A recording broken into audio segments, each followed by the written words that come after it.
imegawanyika sehemu tano. Unaposoma Injili ya Mathayo imegawanyika sehemu kuu tano. Sehemu ya kwanza ya Injili ya Mathayo ni utangulizi unaoonyesha ukoo wa Bwana Yesu, lakini pia unaonyesha utangulizi kuzaliwa kwa Yesu, namna Yesu alivyozaliwa na kusudi la kuzaliwa kwake.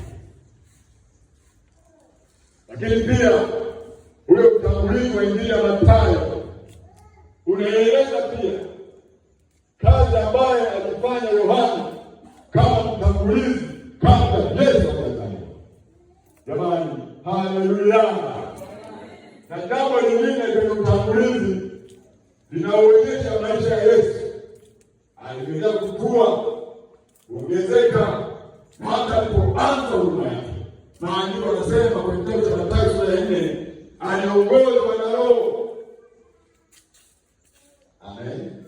Akaenda jangwani, akafunga siku ngapi?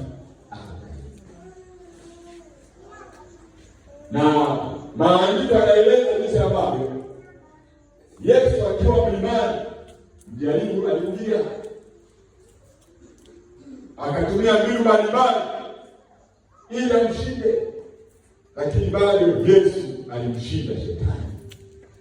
Na aliposhuka kule mlimani, kwenye Mathayo sura ya 4 ule mstari wa 23 kuendelea, maandiko yanasema huduma yake ilipata kibali kikubwa.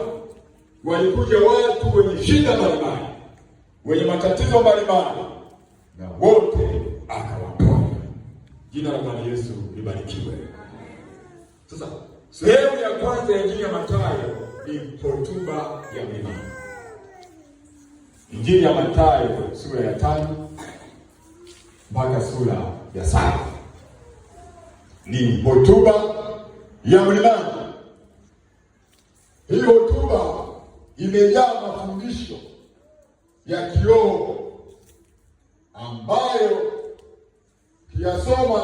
kisome tulia, utaona kabisa kwamba ni msingi ambao ulitakiwa uwekwe kwa hao wanafunzi, ili watakapokuwa wanafanya kazi ya Mungu wasiwe watoto katika huduma na utumishi waliokuwa wanaofanya. Maana